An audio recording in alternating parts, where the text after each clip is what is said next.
perancangan dan juga kemajuan bidang tugas kita. Baik, Yang jadi modal sekarang ni, kononnya Perikatan Nasional kata, kerajaan perpaduan tidak ada hala tuju ekonomi.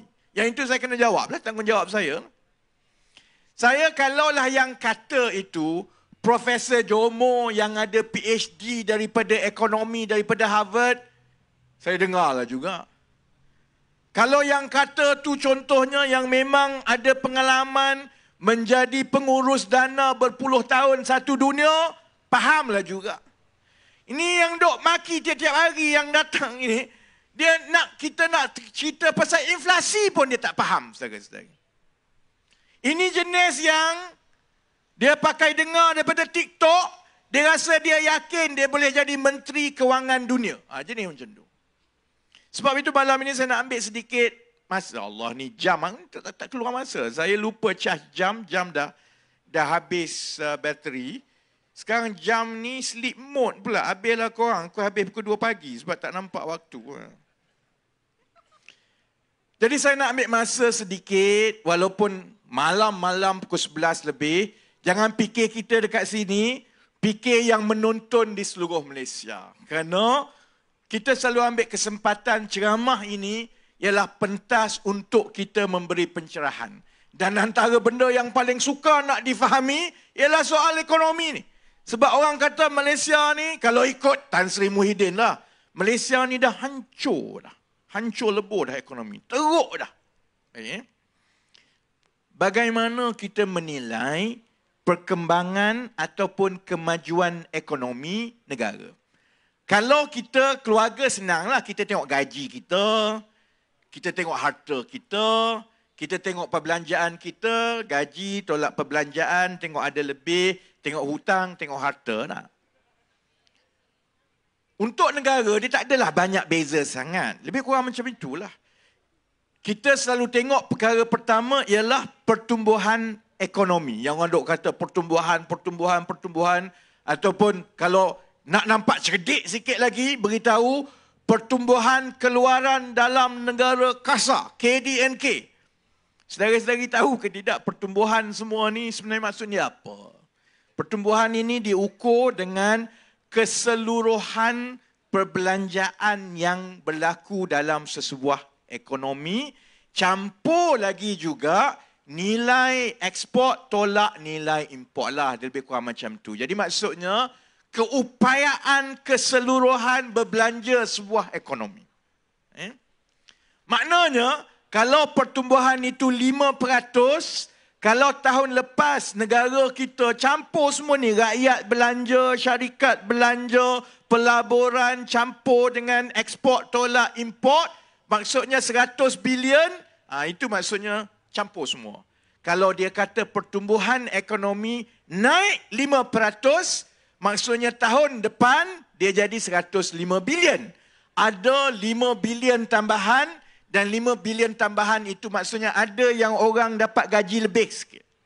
Ada syarikat yang untung lebih, maka dia berbelanja lebih, ataupun oleh kerana dagangan kita lebih baik, maka kita ekspor lebih, kita beli kurang. Kenapa pertumbuhan ekonomi ini penting? Dia tengok tiap-tiap tahun, kalau berkembang, cukup penting untuk kerajaan, untuk rakyat, kerana itulah hasil cukai negara.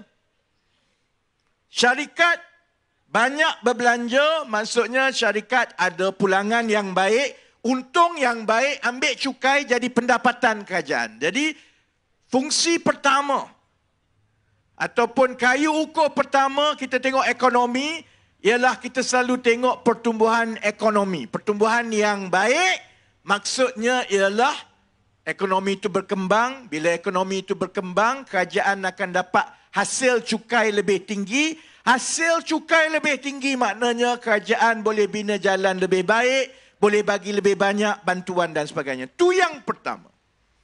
Tapi ada masalah tau. Kalau berkembang, sebenarnya tak tentu bila pertumbuhan ekonomi itu naik tinggi, nampak cantik, tak tentu perkara itu yang baik. Ada syarat kedua. Syarat kedua dia apa dia? Harga mesti stabil. Itu yang orang kita selalu kata, orang kita ni kanan pun tak boleh, kiri pun tak boleh. Jadi kalau saudara-saudari jadi dalam kedudukan saya atau Datuk Seri Anwar, mampus kita orang. Harga barang dia kata tinggi. Oh, harga barang tak mampu tinggi. Jadi kalau harga barang tinggi, untuk kita berbelanja dengan lebih selesa, yang akal logiknya ialah gaji kena naik lah tak? Gaji naik, lebih gaji, maka kita bayar tu tak adalah terasa terbeban sangat. Tapi setiap kali kita bercerita pasal gaji, mesti ada yang kata, oh kalau gaji naik, harga barang pun naiklah, matilah kita. Kanan pun tak boleh, harga barang, gaji naik pun tak boleh, harga barang pun tak boleh. Ada betulnya. Sebab itu, selain daripada pertumbuhan ekonomi yang mesti berkembang daripada satu tahun ke satu tahun, syarat kedua pengurusan ekonomi nak tentukan negara ni teruk ke tidak, ni nak jawab Tan Sri Muhyiddin dengan Perikatan Nasional, duk maki tiap-tiap hari kata negara ekonomi merudum ni, kena tengok perkara kedua iaitu inflasi. Sebab bila lebih banyak wang, maka kuasa membeli lebih tinggi. Bila kuasa membeli itu lebih tinggi, harga barang terus naik. Dia bukan saja soal harga barang itu mahal. Kalau inflasi itu naik tinggi dan tidak terkawal, bermaksud satu, wang kita makin lemah dari segi kuasa beli dari satu tahun ke satu tahun. Dan yang lebih teruk maksudnya, bekalan yang boleh dibuat itu tidak lagi boleh menampung permintaan. Jadi, yang ini yang berlaku dengan cerita ayam tahun lepas di bawah Perikatan Nasional ni. Harga ayam mula naik, lepas tu dia macam gabra, dia tak reti gini kiri kanan, akhirnya dia kata, saya nak kawal harga. Tapi nak kawal harga sebab dia tahu yang itu saja, dia tak jaga sebenarnya kalau kamu tetapkan harga, tetapi pada masa yang sama, kamu tak bantu penternak-penternak ayam. Buat apa dia nak jual ayam harga RM9 apabila kos dia RM11? Akhirnya dia buat apa? Dia tak pelihara ayam.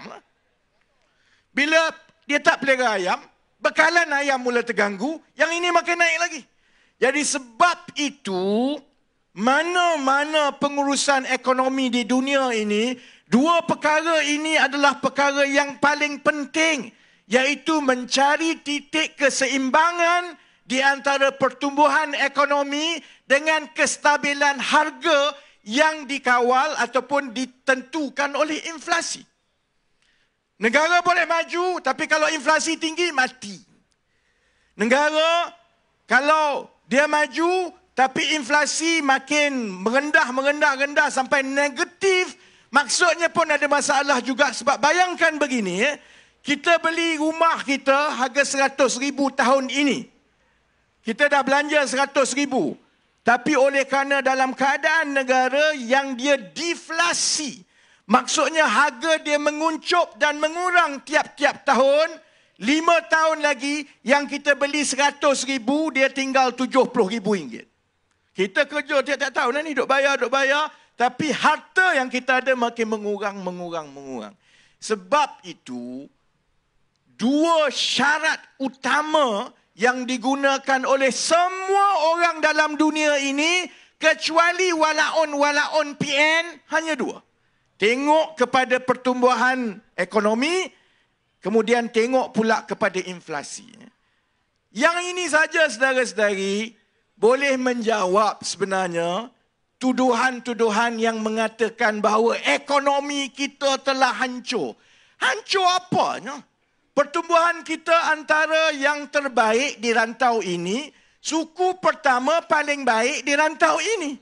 Ekonomi berkembang 5.6%. Inflasi menurun 9 bulan berturut-turut sehingga menjadi kadar yang paling rendah dalam tempoh setahun. Jadi prasyarat utama untuk menguruskan ekonomi dengan seimbang, setakat ini kita sedang mengimbanginya. Pertumbuhan ada, harga barang tidak naik mendadak. Baik,